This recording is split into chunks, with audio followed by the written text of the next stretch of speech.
It all started with one conversation that I had with an administrator in college. So it was right before, just a few weeks before I started college. And at the end of our conversation, our meeting, the mentor said to me, Laura, I just want to let you know that you think you're through the grieving process. You think you grieved through high school, you've done that, now you can move forward. I just want to give you permission that you can grieve and move forward all at the same time. And of course, in my 18-year-old mind, what was my reaction? Thankfully, I didn't say it out loud. My reaction was, oh, I'm good. Thank you very much, but I'm good. Maybe that applies to other people, but I'm good. I don't need that. I'm fine. What that conversation gave me was what she said, permission. It gave me permission to grieve and to move forward. Welcome, Warriors. In this episode, I sat down with Laura Bratton, speaker, author, and woman who lost her sight to a rare degenerative eye disease as a teenager, but refused to let that define her. We talked about navigating massive life change, facing panic and depression, rebuilding her identity, and how grit and gratitude helped her build a new normal after losing her eyesight.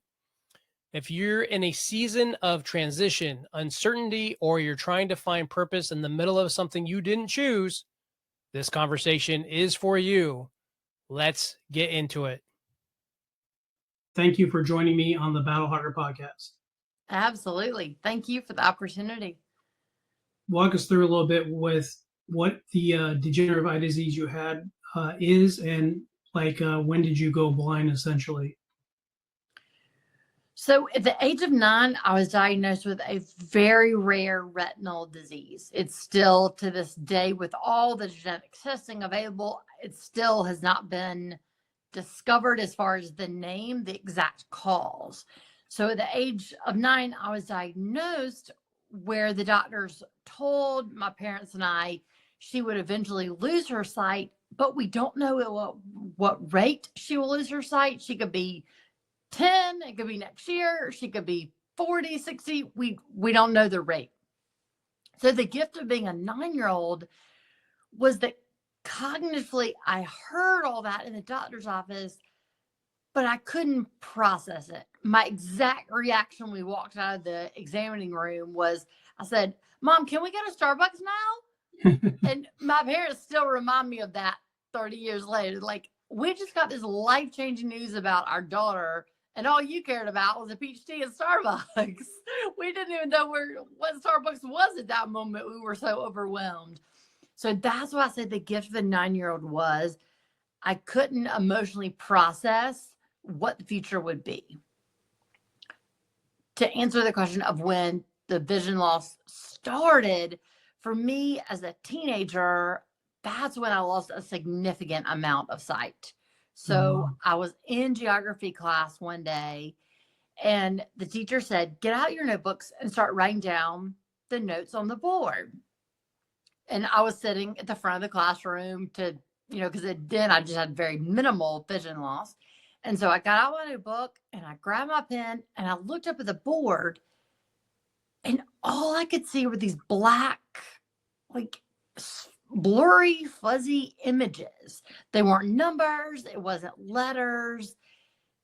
They just weren't clear, defined anything. So I looked back down my notebook. I looked back up at the board and I saw the same thing. So I leaned over to the student next to me and said, how are you copying down the notes on the board? There's nothing to write down. Her answer changed my whole entire life. She just leaned back and casually said, Laura, what are you talking about? The print looks completely normal, like it's always looked. Wow. That's when I realized I'd lost a significant amount of sight, and every part of my world was drastically changing. So I was diagnosed at 9, but I didn't start to lose a significant amount of sight until the teenage years. And then between all of high school, those 4 years in high school, is when I lost everything. So by the end of high school, I had what I had now, just very, very, very limited light perception. So with that being said, like how did that affect you? Because teenage years are very important, especially when we're in high school, right? So how did that affect you mentally and emotionally at that point? In a incredibly significant way. So my first reaction was denial. Oh, this is not that bad. Oh, it's not going to last forever. By the time I get through with high school, my vision will be back. I'm sure I didn't think that, but that was my emotional reaction. I can just pray myself through this. I can just manifest through this, and it'll all automatically, magically come back when I want it to. Once the denial wore off, my mindset and my emotion reaction was that I can't. The future is too overwhelming. The present's too overwhelming. Being a teenager when everything is going well is hard. This is too hard. You have to completely adjust. I can't. So that led to constant panic attacks and then deep, debilitating depression. Yeah, I bet. I mean, I assume you probably don't want pity, but like my heart goes out to you because I can only imagine if I was in your shoes, everything that I would get to lose out on as a teenager by losing my sight. So, how did your parents either support or not support you in this? And kind of what was the transition when you found out this was happening? Did you stay in your high school? Like, how did you start to navigate this blindness that you recently had come on? So, yes, physically, I did stay in the same high school with accommodations made. And the gift that I received was the support of my parents, of my family, of my community, as I was literally screaming, crying, praying, I can't do this. I can't do this. It's too hard. I'm too depressed. I'm too anxious. It was my parents who literally said to me every single day, Laura, all we have to do is take this day by day by day. We don't have to figure out the whole future. All we have to do is moment by moment by moment.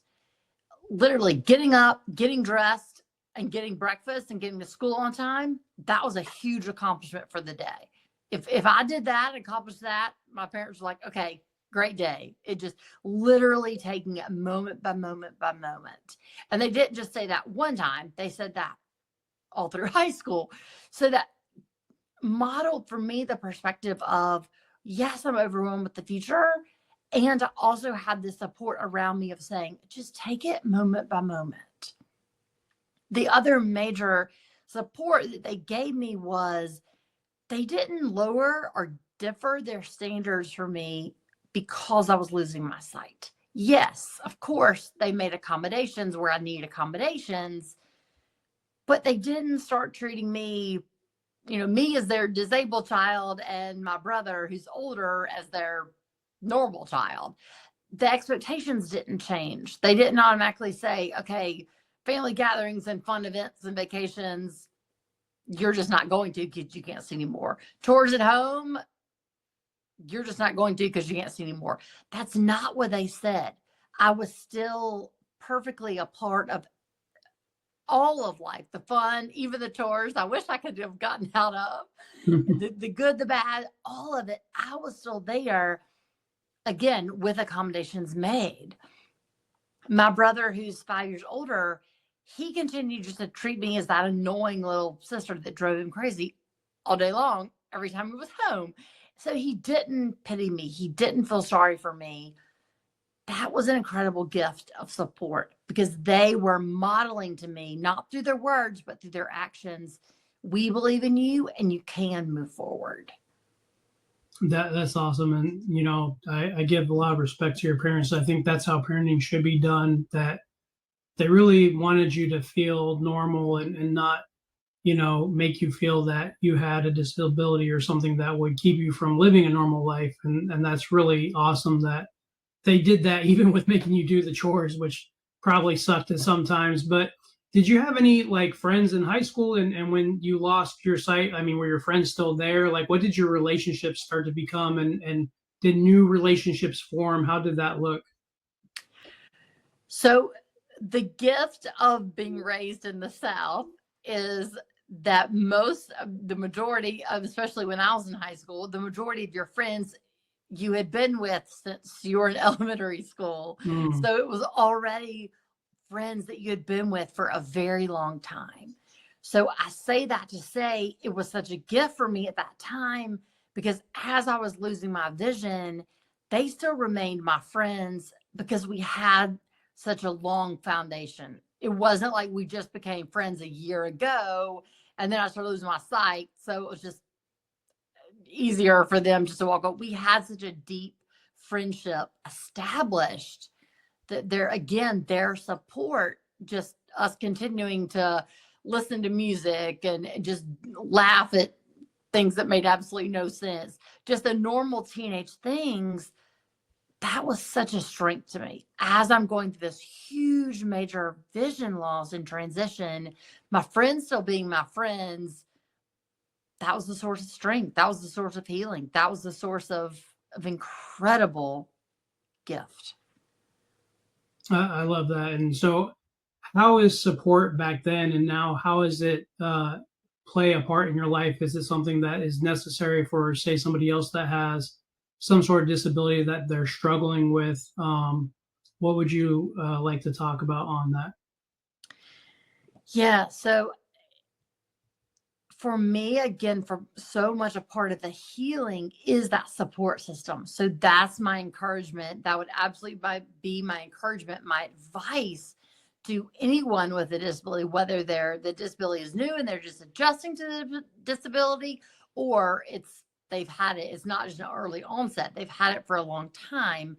That support system is so critical, because when we're in a place emotionally that we don't believe in ourselves, we're overwhelmed, we need those people around us to remind us that we do have gifts, we do matter to this world. So if someone has a disability and is really struggling emotionally, yes, that support system is absolutely crucial. What was your how long did it take you to like really, I don't want to say get back to normal, but to really be able to function somewhat normal, or as you would with the disability? And have you, growing up from then until now, have you received any like hate or any people uneducated about your disability? So to answer the first question about how the sort of adjusting, the way I describe it and what I write about in my book is accepting the new normal. So from an emotional standpoint, from a mindset standpoint, I had to accept and embrace and become comfortable in my new normal. Hoping, wishing that I was going back to full sight, that's just not reality. And that led to so much more depression, anxiety. Once I could just embrace the new normal and embrace what is, that gave me the strength and the courage to live into the new normal. And I would love to share one specific example. So as I shared in the 4 years of high school, it was all about receiving the support around me. Then there became a time where I had to accept that new normal that I just described. Yes, it is great to have strength around you, yet we have to eventually sometime accept it and believe it and embody it for ourselves. So in between the few months between high school and college, I went to guide dog school to receive my first guide dog. And it was at that time when I'm at guide dog school, getting ready to receive my first guide dog, when I emotionally felt that shift in my mindset of making that transition from the support being around me to, yes, the support is around me, and also me embodying the belief of accepting and building that confidence in the new normal.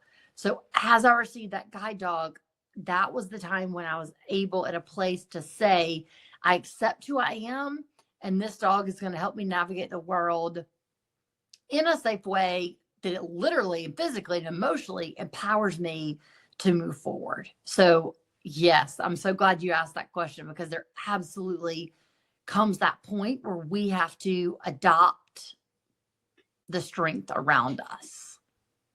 That's amazing. Guys, we're going to take a short commercial break. When we come back, we're going to go deeper with Laura, how and where she went to college and what she does on stage and everything in between. So stay tuned. We will be right back.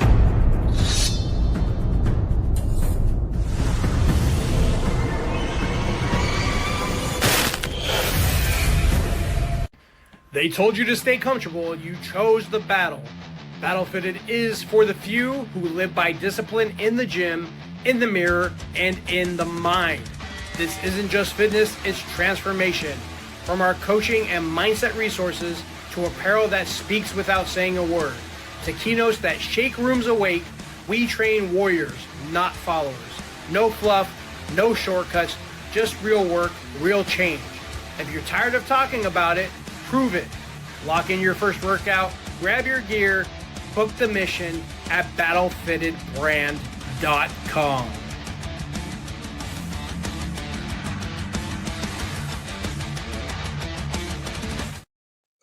And we're back, guys, with Laura. And so far, what a powerful story. I think a lot of times when people have disabilities, even me as considered a 100% disabled vet with PTSD, depression, and all the good mental health stuff that the military gave me, a lot of times we let that defeat us and overtake us. So initially, like, what happened in your life, or what was the mindset shift where you were like, okay, I have to lean into this and I have to use this kind of as my superpower and no longer a disability?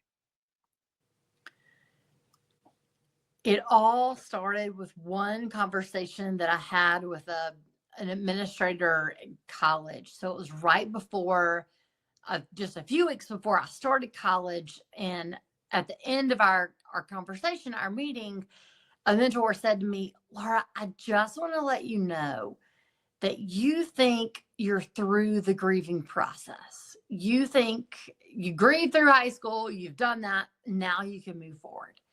I just want to give you permission that you can grieve and move forward all at the same time. And of course, in my 18-year-old mind, what was my reaction? Thankfully, I didn't say it out loud. My reaction was, oh, I'm good. Thank you very much, but I'm good. Maybe that applies to other people, but I'm good. I don't need that. I'm fine. What that conversation gave me was what she said, permission. It gave me permission to grieve and to move forward. And what I mean by that is, in a situation where it's constant loss, I'm constantly grieving what I do not have, I could spend every day, all day, in that state of just deep depression, victim, focusing on what I do have, what I don't have. The gift that she gave me is focusing on what I do have by acknowledging the loss and choosing to move forward. So again, acknowledging that I'm frustrated that a task takes me so much longer than if I had sight, yet being deeply grateful that because of technology, I can complete that task. So she gave me a life-changing, deeply, deeply powerful conversation by just giving me the mindset, teaching me the mindset of empowerment and grieving can happen all at the same time. It's not one or the other.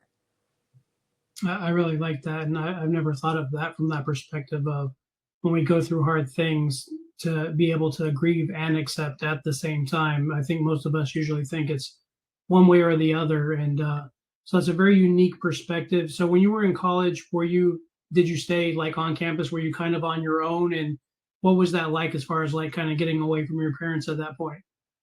Yeah, so I majored in psychology, and as I shared, I just received my first guide dog. And so that was an amazing experience of learning to navigate the world in a completely different way. Obviously I didn't have any usable vision. So getting used to trusting that guide dog while also just being, quote, normal college student. So it was healing in many, many levels, because again, it helped me adjust and accept that new normal. as I got comfortable with the guide dog, as I navigated the campus, and as I just did the normal, as I shared, as I majored in psychology, just the normal classes, the normal tests, normal curriculum that everyone had. Again, it was healing for me to do both, learn how to move forward with a guide dog while also just being a college student majoring in psychology. So that was a deeply, deeply healing time of becoming comfortable in my own skin. That's amazing. And so explain to me what Theological Seminary Masters of Divinity, that's a mouthful, program is. And congratulations on being the first blind graduate of that college and that program.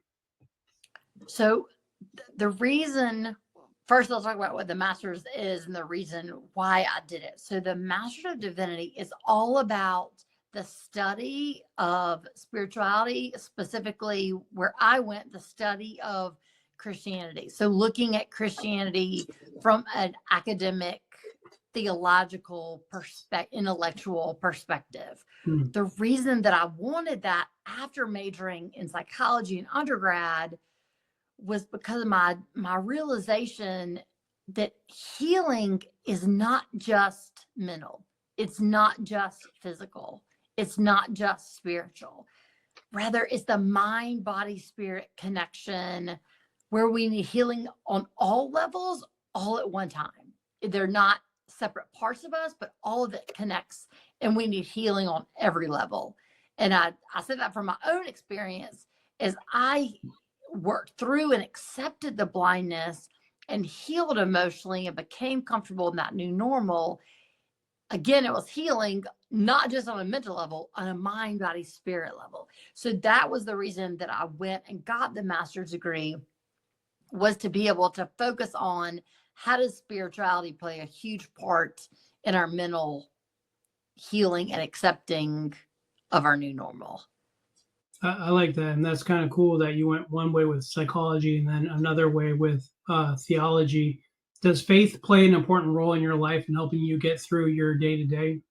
Yes, absolutely. That perspective of knowing that the Spirit is with us through the suffering, through the difficulty of life, not just the good moments and the joyous moments, but in all moments. So absolutely, that's an incredible source of strength. That's great.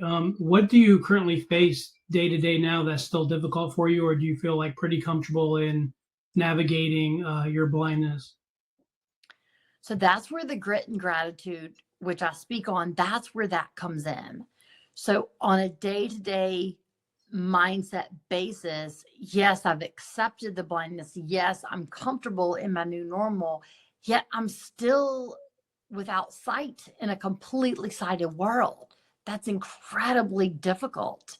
So again, as I shared, again, with that mentor right before college, I still use that framework today to acknowledge the grief, to acknowledge the loss, and then choose to be grateful and move forward. So I hope this isn't a stupid question, but I want to be educated on everything. Do you, and I don't want to say watch, do you listen to TV or movies or music, and Yeah, kind of no, like what's your favorite? Yeah, watch is the correct word. Yeah, I love sports, so mostly watch sporting. What's your favorite sport? So I'm being from the South, it definitely is football. That's just that's just part of us. This is part of the culture. So I absolutely love football. College and professional, and do you have a team?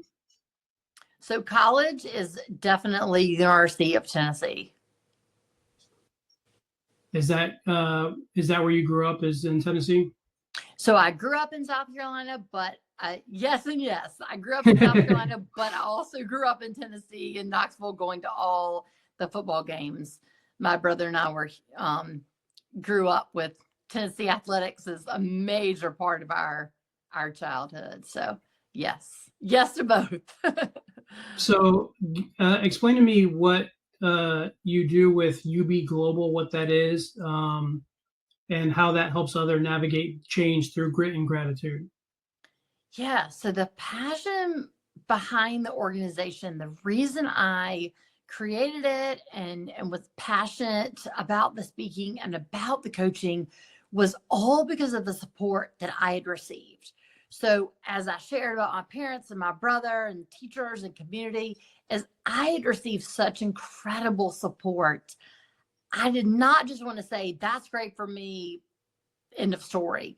I want to say, I've received the support. Now let me go and be the support to others. So the passion behind the organization is for me to have the opportunity and the platform through speaking to go and be with organizations and corporations as they navigate through change, to be that support and to empower them with the foundation of grit and gratitude as to resources they can use. And then at the same time, the coaching is the same idea, working with people on an individual level as they go through personal changes, whether that be relational, physical, job changes, or whatever it might be, to also be that support to them as they navigate through change. That's awesome. So talking about like personal development, like I'm a personal development coach, and personal development is essentially what took me out of my darkness from my mental health issues. And you spoke a little bit about gratitude. Gratitude is what essentially was the basis for me that helped me not heal because my mental health issues didn't go away, but helped me overcome them and deal with them better. How important is gratitude in your life? And when you practice that, what does that look like? It's deeply, deeply, deeply a huge part of my everyday and my mindset. And I loved how you said it doesn't take away the mental health issues. It helps us process and navigate through each day. That was completely my experience. So the way the gratitude started for me, I did not wake up one day and say, gosh, this blind thing is great. I recommend it to everyone. Everyone should try it, world. It all started again by another conversation with a mentor.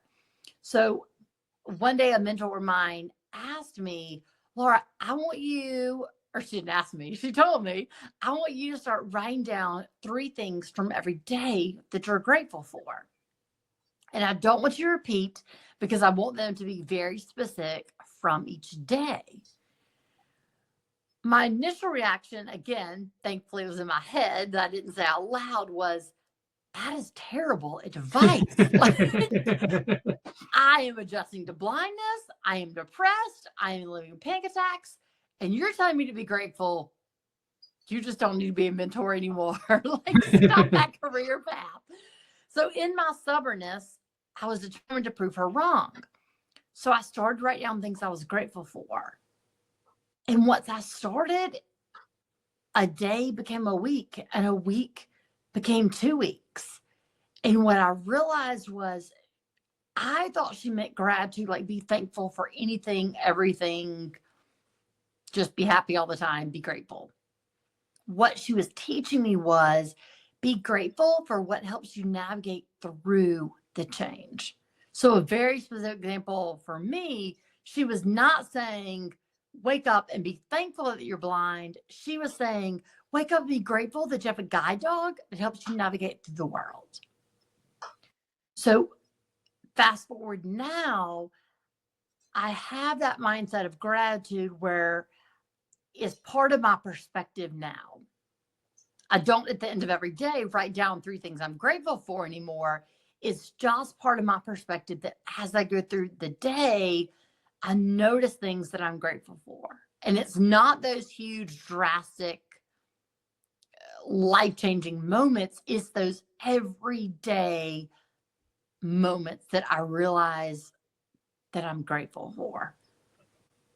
Yeah. So similar story for me. For me, I was actually like scrolling on social media, and somebody was talking about gratitude, and I kind of same thing. I laughed at. I'm like, this is the dumbest thing in the world. Like, how is this going to make me feel better? And like you said, I started with one day, and I thought of 3 things that I was thankful for. So I'm like, okay, thankful for my wife, my house, and my car. And then that day became into, like you said, a week, a month, a year.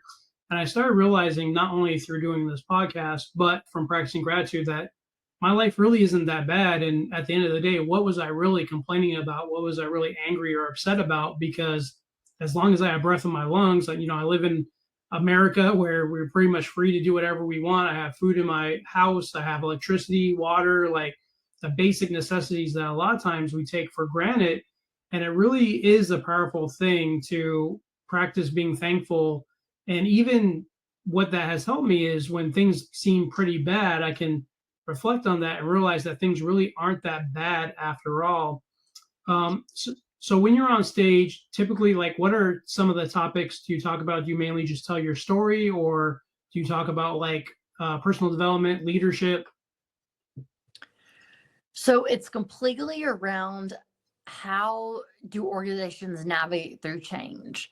So I make it specific to the change that they are going through. So once I'm aware of that change and what they're struggling with, navigating through the change, that's what I focus on. And it's all from the perspective of how do you apply grit and how do you apply gratitude in that change. And a lot of what I talk about is just giving people permission, just as my mentor gave me permission, giving me people permission to acknowledge change is hard, change is uncomfortable, change is fearful. And to acknowledge that is a source of empowerment. Oftentimes I've found within myself and with so many people I've worked with, we don't want to acknowledge our feelings when it's difficult feelings, because we think if we acknowledge it, it's going to make it bigger, or we're just going to be overwhelmed by that feeling. So a lot of what I talk about is just permission to feel what we're feeling, and then what actions can we take to move forward. I really love that. And I truly believe in everything I do. And when I speak, I always tell people you have to like get into the eye of that storm, that darkness, to be able to overcome it, or not even overcome it, but be able to deal with it better. And what's funny is I've realized, like, let's just say, you know, you want to ask somebody out. You're always nervous up to that point, but once you do it, it's okay. And, Right. you know, it's just like when you go to take your driving test, you're nervous, but you realize, oh, this isn't that hard. And it's the same thing with asking for, I like that, asking for permission to, you know, be in your feels and feel those big feelings and understand that it's okay to not be okay. And when you step in there head first, you start to realize, like, man, I should have done this a long time ago. Why did I suffer for so long? So I really love that. You currently have a book out, and what's the name of your book and where can they find it? So my book is Harnessing Courage, and it's on my website. It's also on Amazon. And that again, the reason for writing that book was very similar to the reason that I created the organization. Just my passion to tell my story, share the support that I received, and then to be that support that others going through change can pick up the book and read it and receive empowerment, receive strength. I love that word, empowerment. So somebody that was like struggling with some form of disability, no matter what that is, and they came to you for advice, what would you tell them? So I've worked with very few people struggling with disability. It's mainly people with any type of change. So whether it's a disability, whether it's a major life change, my advice would be, first, acknowledge the difficulty. Acknowledge the change is hard. This is difficult. You wish it wasn't happening. Acknowledge the change, the difficulty of the change. The next step is to take it moment by moment by moment. And I say that because I was so overwhelmed, because as a high schooler, I thought I had to have the whole vision thing figured out. Mm-hmm. And so many people I work with think they have to have the magnitude of their change all figured out today. And when I can help people understand all they need to focus on is moment by moment by moment, making that one phone call that feels impossible, sending that one email that they wrote 3 weeks ago and they just can't press the send button, just doing one action to move forward, just 1 degree, 1%. So that would be my advice, to acknowledge difficulty and then to take it moment by moment rather than being overwhelmed by the whole navigating through the change, the future. I love that. And I also lean on to that when I talk to people. I always tell them that regardless of what you're going through, whether it's struggle, whether you're trying to build a business or be better or get in shape, you have to just be 1% better every day. That's all that matters is Yes. 1%. And over time, that stacks up to big wins, and that big wins stack up to that progress that you want to get to. So before we end the show, I always ask my guests this question. What is your definition of turning pain into progress? So turning pain into progress to me means identifying, acknowledging the pain, sitting with that pain, just again to acknowledge it, and then also to remember and to trust that progress is that each of us are enough. Each of us matter in this world. Each of us have gifts and purpose that this world needs. And those gifts, whatever they might be, they are valid and they are enough, even in the midst of change. That's very beautiful. And guys, my final thoughts is this. Remember, just because you have a disability or handicap doesn't mean you're not capable of living a life with purpose, with passion.